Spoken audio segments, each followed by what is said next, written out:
Hello class 8 students, this is your science teacher Agrima Rawat. Okay, so today we are going to start a new chapter, that is chapter number 14, chemical effects of electric current. In this chapter we are going to talk about the electric current and different effects of it. Okay, so without wasting much more of time, we are going to start the chapter. Okay, so in this chapter, first thing what we are going to be knowing about is there are two types of substances on the basis of whether it flows electricity through it or not. दो तरह के substances होते हैं, किस basis पे कि उसमें से इलेक्ट्रिसिटी फ़्लो होती है या नहीं होती. ठीक है, जो सब्सटेंसेस इलेक्ट्रिसिटी फ़्लो करवाते हैं उन्हें हम बोलते हैं कंडक्टर, एंड जो नहीं करवा पाते उन्हें बोलते हैं इंसुलेटर. ठीक है, तो जिन चीज़ों से इलेक्ट्रिसिटी फ़्लो हो जाती है, मतलब गुजर जाती है उनसे होते हुए, उन्हें हम कहते हैं कंडक्टर. और जो चीज़ें अपने से दूसरी चीज़ तक इलेक्ट्रिसिटी को नहीं पहुंचाते, ट्रांसफ़र नहीं करवा पाते, उन्हें बोलते हैं इंसुलेटर. ठीक है, तो अगर हम एग्जांपल्स देखें यहाँ पे कंडक्टर के पहले, so the conductor example is silver, gold, copper, steel, sea water. ये तीन तो आपने देख लिया, silver, gold, copper, these are all metals.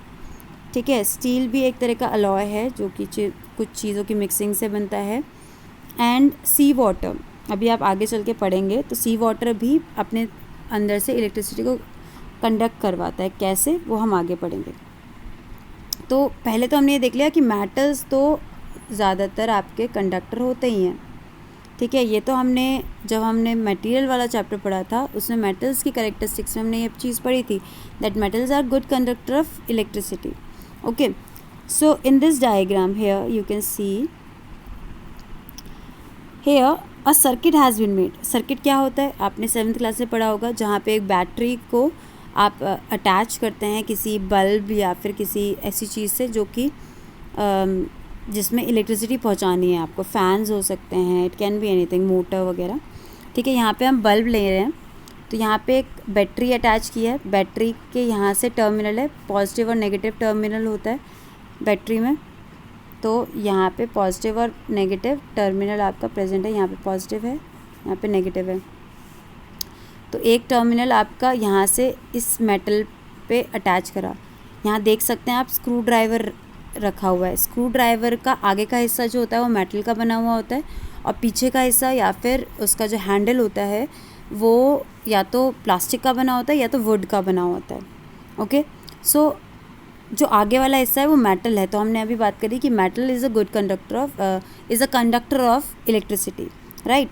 So here the terminal of the battery, positive terminal has been attached with here. ठीक है, तो जो इलेक्ट्रिसिटी होगी, जो इलेक्ट्रिक करंट होगा, वो बैटरी से फ़्लो होता हुआ यहाँ आएगा. ठीक है, और फिर यहाँ से वायर से मेटल पे पहुँचेगा और मेटल इसको कंडक्ट करवाएगा, क्योंकि ये कंडक्टर है तो ये कंडक्ट करवाएगा और इस वायर तक लेके जाएगा. फिर इस वायर से इस बल्ब तक पहुँचता है. ठीक है, तभी सर्किट पूरा हो रहा है. एक टर्मिनल तो पहले से ही अटैच्ड है बल्ब से, बैटरी का. दूसरा टर्मिनल से भी आपकी इलेक्ट्रिक चार्ज यहाँ तक पहुँचना चाहिए बल्ब तक, तभी ये बल्ब ग्लो करेगा. तो you can see here that this bulb is glowing. ये बल्ब ग्लो कर रहा है, ब्लू येलोइश कलर दिखाई दे रहा है ना, तो that's mean it is glowing. ठीक है, तो इसका मतलब ये जो मेटल जो है ये कंडक्ट करवा रहा है इलेक्ट्रिसिटी को. Okay, now coming to the next one, insulator. So here you can see the examples: rubber, glass, oil, diamond, drywood. Rubber का एग्जांपल ले लेते हैं. जो हमारी चप्पल्स होती हैं, जो स्लीपर्स हम घर में पहनते हैं, राइट, वो किससे बनी होती है, रबर की ज़्यादातर, है ना. तो बोलते हैं कि हमेशा जब भी आप किसी स्विच को या इलेक्ट्रिक अप्लायंसेस में आप काम करते हैं तो हमेशा रबर की चप्पल्स पहननी चाहिए. क्यों? क्योंकि वो जो स्लीपर्स या चप्पल्स होती हैं वो आपकी बॉडी में अगर इलेक्ट्रिसिटी आ भी गई तो वो रबर चप्पल की वजह से वो ग्राउंड में नहीं जाती, जिसकी वजह से सर्किट पूरा नहीं होता और आपको करंट नहीं लगता. ठीक है, तो रबर क्या है, एक इंसुलेटर है जो कि इलेक्ट्रिसिटी को अपने से पास नहीं करने देता, इलेक्ट्रिक सर्किट पूरा नहीं करने देता. ग्लास भी एक इंसुलेटर है. ऑयल डायमंड, ड्राईवुड, ये सब इंसुलेटर हैं। तो यहाँ पे आप देख सकते हैं वही स्क्रू ड्राइवर लिया है। अब सर्किट जो है उसके मेटल से अटैच नहीं किया गया, उसके प्लास्टिक बॉडी या फिर वुड बॉडी से अटैच किया गया। ठीक है, ये वुड की तरह लग रहा है, वुड मान लेते हैं इसे। तो आपका ये यहाँ से बैटरी टर्मिनल से आपका यहाँ तक चार्ज पहुँचा, फिर यहाँ से इसे इस तार तक जाना था, तभी ये चार्ज इस तार से उस तार तक इलेक्ट्रिक करंट को पहुँचा पाएगा। बट यहाँ पे ये ट्रांसफ़र होगा ही नहीं, क्योंकि ये जो वुड है दैट इज़ इंसुलेटर, ये इलेक्ट्रिसिटी को अपने थ्रू फ्लो ही नहीं करवाता, तो इलेक्ट्रिक करंट बल्ब तक पहुँचेगा ही नहीं, तो बल्ब ग्लो करेगा ही नहीं। ठीक है, बात समझ आई? तो दो तरह के सब्सटेंसेस समझ आ गए। Okay, now moving forward, a substance can be called as conductor of electricity if it allows the movement of charge through it। अब ये क्या बात हुई कि हमने ये तो बात कर ली कि कंडक्टर होता है, बट कंडक्टर कैसे है? कोई चीज़ को हम कंडक्टर कह रहे हैं तो वो ऐसा क्या हो रहा है उसके अंदर कि वो इलेक्ट्रिसिटी को अपने थ्रू कंडक्ट करवा पा रहा है। तो होता क्या है, जो भी चीज़ें होती हैं हमारे, जो सब्सटेंसेस होते हैं, उनमें आपके पॉजिटिव और नेगेटिव चार्जेस होते हैं। ये दिख रहा है आपको पॉजिटिव चार्ज, और ये छोटे छोटे दिख रहे हैं नेगेटिव चार्जेस। पॉजिटिव चार्ज जो होता है वो स्टेबल होता है, एक ही जगह पे टिका हुआ होता है। बट जो ये इलेक्ट्रॉन्स होते हैं या फिर ये नेगेटिव चार्ज, ये नेगेटिव चार्ज को हम क्या कहते हैं? इलेक्ट्रॉन्स। ठीक है, ये इलेक्ट्रॉन्स जो हैं ये आपके मूव कर सकते हैं एक से दूसरी जगह पे। तो हमने जैसे मान लीजिए ये वो मेटल बॉडी है, ठीक है, सर्किट का यहाँ पे एक अटैचमेंट किया, ठीक है, और जो करंट था वो किस में चला गया? इन नेगेटिव चार्जेस पे। फिर ये मूव करने लगते हैं, ये अपना चार्ज लेके जाएगा इसके पास, ये मूव करता करता यहाँ तक पहुँचाएगा और सर्किट पूरा करेगा। ठीक है, बट अब अगर हम इंसुलेटर की बात करें तो इंसुलेटर्स में क्या होता है? ये इलेक्ट्रॉन्स नहीं होते। ठीक है, तो कोई चार्ज फ्लो होगा ही नहीं। यहाँ से मैंने सर्किट जोड़ा बट इलेक्ट्रॉन्स थे ही नहीं, तो क्या होगा? यहाँ से यहाँ तक चार्ज नहीं पहुँच पाएगा, जिसकी वजह से इलेक्ट्रिक करंट जो है वो पास ऑन नहीं हो पाएगा। ठीक है, तो इलेक्ट्रॉन्स बहुत ज़्यादा मेन रोल यहाँ पे प्ले करते हैं। ठीक है, so any substance can be called as conductor of electricity if it allows the movement of charge through it. अगर चार्ज का मूवमेंट हो रहा है किसी चीज़ के अंदर तो वो इलेक्ट्रिसिटी को कंडक्ट करवा देगा। ठीक है, electrons of the conductor can flow freely, hence they can take electric current through them. तो जो किसी भी कंडक्टर के अंदर जो इलेक्ट्रॉन्स होते हैं, जो नेगेटिव चार्ज होता है वो फ्रीली मूव करता है, मतलब वो कोई बांध नहीं रखा उसे। ठीक है, तो वो फ्रीली मूव करता है। फ्रीली मूव करने को हम डी लोकलाइज भी कहते हैं। लोकलाइज मतलब, लोकल मतलब एक जगह पे टिका हुआ, डी लोकलाइज मतलब जो मूव कर सकता है इधर उधर। ठीक है, तो इलेक्ट्रॉन्स के मूव करने की वजह से ही इलेक्ट्रिक करंट फ्लो हो पाता है। ठीक है, अगर इलेक्ट्रॉन्स नहीं होंगे तो इलेक्ट्रिक करंट भी नहीं मूव नहीं कर पाएगा। ठीक है, और कंडक्टर में तो इलेक्ट्रिक करंट फ्लो होता है। ठीक है, क्यों? क्योंकि चार्जेस मूव कर रहे हैं। बट इंसुलेटर में कोई चार्ज फ्लो नहीं करता, जिसकी वजह से, क्योंकि इलेक्ट्रॉन्स जो होते हैं वो टाइटली पैक्ड होते हैं, मतलब इतने ज़्यादा एक दूसरे से कन्फाइंड होते हैं, एक दूसरे से चिपके हुए होते हैं कि वो मूव ही नहीं कर पाते, अपनी जगह से हिल ही नहीं पाते। ठीक है, तो वो चीज़ें अपने अंदर से चार्ज को मूव ही नहीं कर पाएंगे, क्योंकि इलेक्ट्रॉन्स में चाहे चार्ज आ गया, ठीक है, वो जो इलेक्ट्रिक करंट दिया था वो आ गया, बट वो अपनी जगह से दूसरी जगह तक, दूसरे इलेक्ट्रॉन तक पहुंचा ही नहीं पाए इलेक्ट्रिक करंट को, तो वो जो फ्लो था वो हो ही नहीं पाएगा। ठीक है, बात समझ आ रही है? तो ये इंसुलेटर्स में ऐसा होता है। क्लियर? नाउ मूविंग फॉरवर्ड, अब जो कंडक्टर होते हैं इलेक्ट्रिसिटी में, उसमें भी दो तरह के कंडक्शन हो सकते हैं। कुछ जो चीज़ें होती हैं वो थोड़ा बहुत इलेक्ट्रिक करंट अपने अंदर से फ़्लो करवा पाती है, मतलब कुछ उसके जो इलेक्ट्रॉन्स होते हैं वो फ्रीली मूव कर रहे हैं, सारे नहीं हैं, तो वो कम इलेक्ट्रॉन फ्लो करवाएगी। Little flow of electricity will happen in their. ऐसे कंडक्टर्स को हम पुअर कंडक्टर ऑफ इलेक्ट्रिसिटी कहेंगे, मतलब इलेक्ट्रिसिटी पास तो होगी उनमें से बट थोड़ी सी होगी, ज़्यादा नहीं। ठीक है। और कुछ होते हैं जो कि सारा का सारा जितना भी इलेक्ट्रिक करंट उनमें दिया वो पूरा का पूरा इलेक्ट्रिक करंट फ्लो करवा देते हैं आगे तक। तो ऐसे कंडक्टर्स को हम गुड कंडक्टर ऑफ इलेक्ट्रिसिटी कहते हैं। मतलब जितना करंट आया उतना करंट उन्होंने आगे तक पहुंचाया। बट यहाँ पे क्या होगा, जितना करंट आया उसमें से सिर्फ थोड़ा सा ही इलेक्ट्रिक करंट आगे तक पहुंच पाया।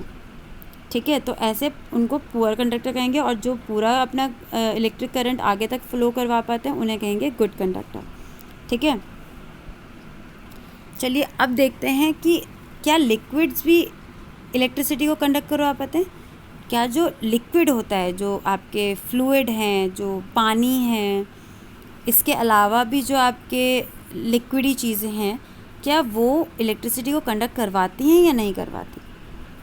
ठीक है, तो इसके बारे में पढ़ेंगे। तो सारे लिक्विड्स जो हैं वो इलेक्ट्रिसिटी को कंडक्ट नहीं करवाते। जब हम बात करते हैं लिक्विड्स की तो हम ये नहीं कह सकते कि सारे के सारे लिक्विड्स कंडक्ट करवाएंगे इलेक्ट्रिसिटी, बट हाँ कुछ करवा पाते हैं। ठीक है, some of them can be regarded as good conductor of electricity, while others as the poor conductor of electricity. कुछ तो लिक्विड्स में से ऐसे हैं जो कि बहुत अच्छे इलेक्ट्रिसिटी के कंडक्टर हैं, और कुछ हैं जो पुअर कंडक्टर ऑफ इलेक्ट्रिसिटी हैं। ठीक है, अब जो नॉर्मल पानी होता है जैसे कि टैप वाटर, ठीक है, टैप वाटर जो नलके से नॉर्मल पानी आता है उसमें सॉल्ट्स और मिनरल्स बहुत ज़्यादा घुले हुए होते हैं। ठीक है, तो अगर आप टैप वाटर की बात करोगे, जो नलके से निकला हुआ पानी है, सीधा नलके से निकला हुआ पानी, उसे अगर आप बोलें तो वो अच्छा कंडक्टर है इलेक्ट्रिसिटी का। वो इलेक्ट्रिसिटी कंडक्ट करवा पाता है। क्यों? क्योंकि उसमें सॉल्ट और मिनरल्स प्रेजेंट है। उसमें सॉल्ट और मिनरल्स होने की वजह से क्या है, उसमें चार्जेस हैं। ठीक है, नेगेटिव पॉजिटिव चार्जेस हैं जो कि फ़्लो करेंगे। ठीक है, नेगेटिव पॉजिटिव चार्ज है, नेगेटिव चार्ज फ़्लो करेगा और इलेक्ट्रिसिटी को कंडक्ट करवा पाएगा आराम से। अब बात करें डिस्टिल वाटर। डिस्टिल वाटर क्या होता है, आपने शायद पहली बार सुना हो, कुछ बच्चों ने सुना भी होगा पहले। डिस्टिल वाटर ऐसा पानी होता है जो टैप से लिया हमने और उसमें से जितने भी सॉल्ट्स थे उन्हें बाहर निकाल दिया। जितना भी सॉल्ट और मिनरल थे नॉर्मल वाटर में से, उन्हें जब हम बाहर निकाल देते हैं तो ऐसे पानी को हम डिस्टिल वाटर कहते हैं। इसमें कोई भी सॉल्ट और मिनरल नहीं है, जिसकी वजह से कोई कंडक्शन नहीं होता इलेक्ट्रिसिटी का, क्योंकि उसमें कोई चार्ज ही नहीं है। ठीक है, जो कि इलेक्ट्रिसिटी को अपने थ्रू लेके जा सके। ठीक है, तो डिस्टिल वाटर पानी जो इलेक्ट्रिसिटी है उसे कंडक्ट नहीं करवाता, जबकि नॉर्मल टैप वाटर की आप बात करेंगे तो वो इलेक्ट्रिसिटी को कंडक्ट करवाता है। ठीक है, इसके अलावा बात करें तो आपके कुछ जैसे कि सॉल्यूशंस हैं, एसिड और बेसिस। एसिड्स बेसिस आपने पढ़ रखे हैं, ये भी इलेक्ट्रिसिटी को कंडक्ट करवा सकते हैं। ठीक है, तो ये भी करवाते हैं, बट इनमें भी कुछ आपके पुअर कंडक्टर और गुड कंडक्टर होते हैं। ठीक है, तो इनके एग्जांपल्स देखते हैं हम। जैसे कि डिस्टिल वाटर। डिस्टिल वाटर आपको बताते हैं पुअर कंडक्टर ऑफ इलेक्ट्रिसिटी है। Tap water is a good conductor of electricity. Lemon water, lemon में क्या होता है, एसिड होता है, सिट्रिक एसिड। ठीक है, तो ये गुड कंडक्टर है। विनेगर, विनेगर में भी एसिड होता है, बट ये अच्छा कंडक्टर नहीं है इलेक्ट्रिसिटी का। ठीक है, ये अच्छा कंडक्टर नहीं है इलेक्ट्रिसिटी का। फिर बात करते हैं कुकिंग ऑयल। कुकिंग ऑयल जो है वो अच्छा कंडक्टर है इलेक्ट्रिसिटी का, वो कंडक्ट करवा लेता है इलेक्ट्रिसिटी। ठीक है, हमने बात करी थी कि ऑयल्स आपके हैं ना, तो यहाँ पे कुकिंग ऑयल्स अभी अच्छे कंडक्टर होते हैं। Milk is also a good conductor of electricity. मतलब अगर आप सर्किट बनाते हैं और उसे मिल्क से गुजारते हैं तो मिल्क इलेक्ट्रिसिटी को पास कर देगा और बल्ब ग्लो होने लगेगा। हनी, शहद जो होता है, that is a poor conductor of electricity. ठीक है, सोडा कंपाउंड, जो सोडा की चीज़ें होती हैं, सोडा आपने देख रखा होगा, बेकिंग सोडा होता है, नॉर्मल सोडा होता है पीने वाला, that is a good conductor of electricity, क्योंकि उसमें बहुत चार्जेस होते हैं। Mercury is a metal, that is liquid metal, right, तो it is also good conductor of electricity. And fuels, जैसे आपके फ्यूल्स हैं, पेट्रोल, डीजल, कोई कैरोसिन है, ये सब पुअर कंडक्टर होते हैं इलेक्ट्रिसिटी के। तो हर ऑयल आपका अच्छा कंडक्टर नहीं है, कुछ आपके ऑयल्स अच्छे कंडक्टर होते हैं इलेक्ट्रिसिटी के। Okay, so I hope everybody have understood this chapter. Okay, ये टॉपिक था आपका। नेक्स्ट वीडियो में हम इससे आगे के टॉपिक्स कवर करेंगे। Okay, hope you have understood it. Thank you.